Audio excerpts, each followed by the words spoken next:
and welcome to my channel. And this video is titled, After a Narcissist, You Are Never the Same, which I mean, duh, given.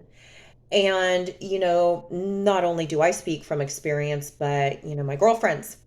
Honey, let me tell you, being lied to, cheated on, disrespected, just really treated like crap is a lot more common than what you think, or at least from what I think. Um, when you are the only person going through this, you really think you're the only one. Like I mentioned previously, one of my girlfriends who's a little baddie, and we bonded over the same thing of a narcissistic loser that cheated on us, lied to us. I mean, just really just treated us like crap. And she's gorgeous, and she's funny, and she's smart, and I'm like, God, how could someone do this to her? And then also one of her friends that I know that I recently met, and she's so cool. Um, Beautiful girl, beautiful, baddie as well, smart, funny. Told me a story about how she was with the guy for X amount of years. He cheated on her, devastated her, and she flipped it. And this is how I want to flip it because, like I said, my one girlfriend and I battle with depression. Like it's just awful. And I mean, it's kind of great, but it's not because she's like, girl, what are you doing? And I'm like, watching Hulu. She's like, do you want to come over and watch Netflix together? And I'm like, sure. I mean, like, we're just basically like depressed together. And both of us talk about, how we want to, get out and walk the beach and, be active with our days. And it's like when you have a narcissist and the effects of a narcissist, I mean, it just drains you, right? So our one friend, or one little baddie friend said, I'm not going to let this affect me. And I wish I could do this. She has lived in multiple different countries. Just said, you know what? Let's pick here. Booked a flight, lived there, and I'm like, gosh, I'm like, this is what I want to do too. I want to change that mindset. And it's just crazy because you think you are the only person that this is happening to. And unfortunately, it's happening to a lot of people. It's happening to a lot of beautiful, smart, funny, well educated, put together women, people.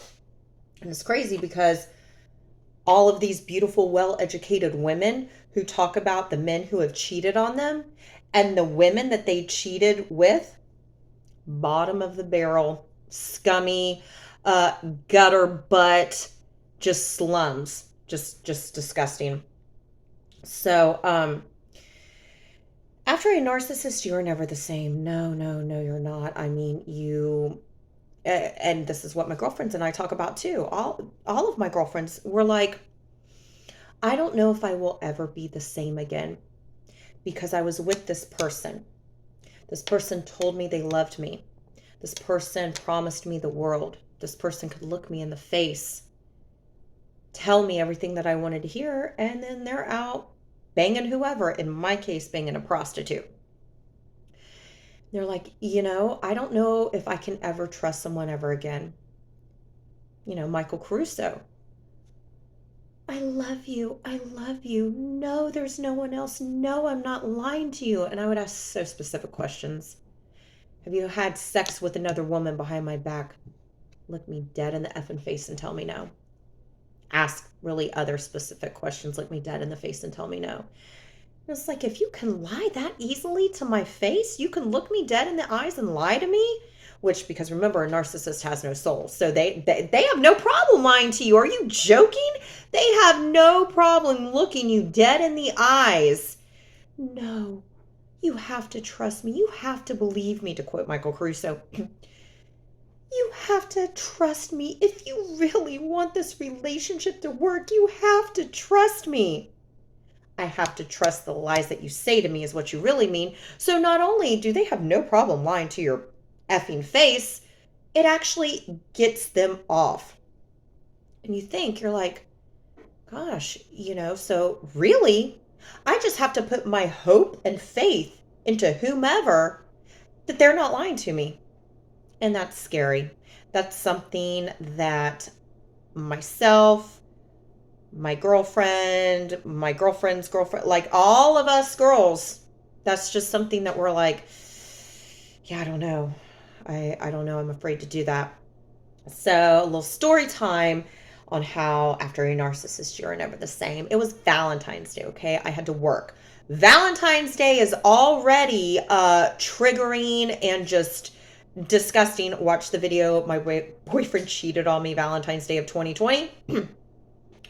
So, I was having some work done to my car. So, I was without a car for a few days. Luckily, I'm so close to my day job, so just taking an Uber there is no problem, right? And so one of my homeboys, he's like, he's like, well, what are you doing after work? I'm like, I'm going home. Like, this is just awful. You know, working Valentine's Day is awful. And I mean, just, ugh, right over it. He was like, no, no, no. He was like, come on, let's go out. Let's go out. Let's go out. He was like, you just need to get your mind off of this. Let's go out. And I'm like, well, I don't want to. And like I said, we live in a wealthy, retired golf community, which, ugh, whatever, in Florida. Um, so I said, no, plus, I don't want to take an Uber there. I just want to go home. And he's like, no, I'll come and pick you up. He was like, we'll go eat. He's like, we just got to get you out. So like I said, this is a retired golf community. Like, we're not in South Tampa anymore, which I moved over to this side of the bay for a guy, for Michael Caruso. I moved over to this side of the bay for him. Didn't want to, but I did it. Okay. I'm like, God, I don't want to move over here. It's just, but now that I live over here, I mean, I am closer to the beach.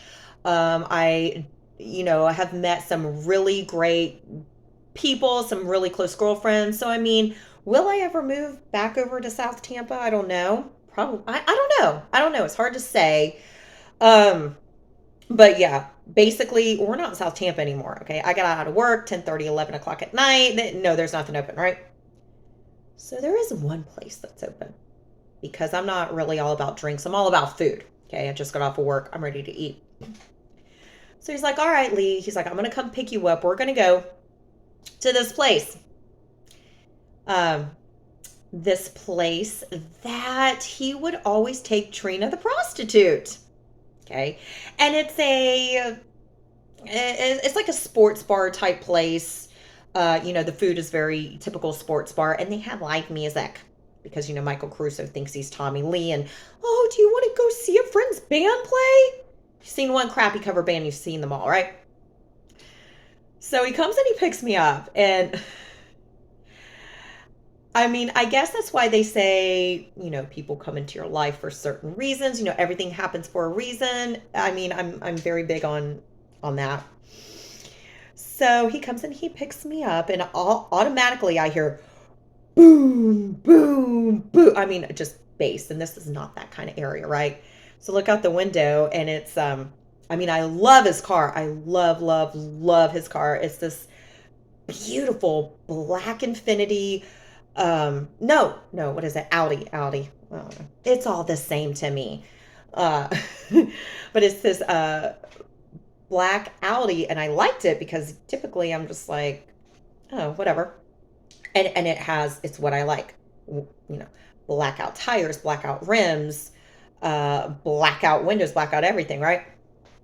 So I hear the bass. He comes and he picks me up. He's like, all right, we're gonna go to this place. I'm like, oh my God, okay. I'm like, well, I'm hungry, so who cares?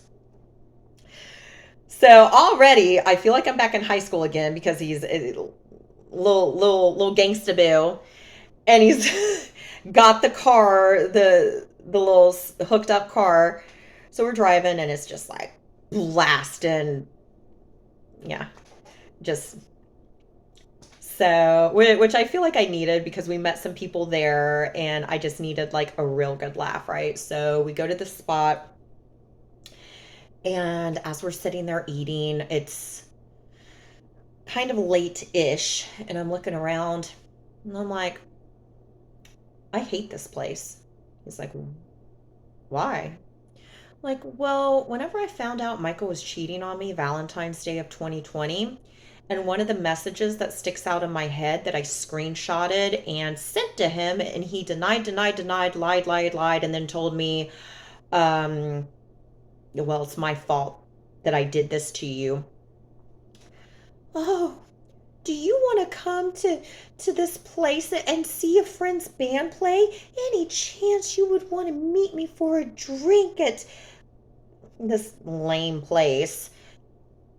Well, now I know, let's meet for a drink is code for, oh, well, yes, we're going to have a drink, but then I'm going to go to your house and I'm going to bang you. And I'm like, I never want to come here again. And he was like, gosh, I didn't know that you felt this way. I was like, absolutely. I was like, why do you think I was so adamant that I didn't want to come here? I just didn't want to say it. And I'm like, I will never look at this place again. Like my girlfriend, my little bad girlfriend. We got out of work and we were hungry and she was like, hey, let's go here. I'm like, ugh. So as we're there, we're eating and, she's telling me about things that's going on with her guy. And I told her, I said, girl, I said, this is the place where he would always bring Trina, the prostitute, where they would come, or I'm sorry, this place are Applebee's. Okay. Where he would buy her drinks and maybe buy her dinner, just something to, I don't know, fill the time before he went to her house and banged her. Because, I guess you need some sort, I don't know. You can't just show up at her house and bang her. I guess you have to make her feel special, right? And, as I'm telling my girlfriend this, she's just like, oh, these guys are disgusting. So I'm telling her this and just going off. Like, I'll never forget looking through Trina's Facebook and seeing photos of Michael Caruso playing a show. Trina's there taking photos, and oh, he's hamming it up for her too. She's taking pictures, he's hamming it up and just New Year's Eve. I was working New Year's Eve, bartending at some crappy club. And after he got done playing and probably banging this disgusting prostitute, then it's, oh, I wanted to ring in the new year with my beautiful girlfriend. Shut the F up, dude. Shut the F up.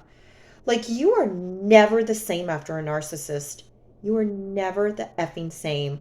There's places that I don't even go to anymore. There's songs that I hear and I'm like, never again. It sucks that they ruin so much stuff. And it's like, I can have the mentality of, you are dead to me. I will never speak to you again. I've had that mentality before. And then it's after 6 months pass. Oh, hi, Lee. How are you? I'm telling you, it's like they have a sixth sense. As soon as they know that you are done and have moved on, and that you are as dead as the day is long to me, that's when they reach out. A narcissist, they ruin so much. Not only do they ruin, like your favorite restaurants or even just a place that you go to or a song that you hear, they destroy your self-worth, your self-esteem. They break you the F down. And it's like, I hope you're happy with yourself. Of course they are. Of course they're happy with themselves. They destroyed another person's life. That's what feeds their soul. That is what gives them life, energy, satisfaction, is hurting another person. Maybe all I have to say is you don't have to answer to me. You only have to answer to one other person. It's a good Lord up above. So thank you for watching. And if you like this video, please give it a thumbs up. And if you like this content, please consider subscribing. Thanks, guys. See ya.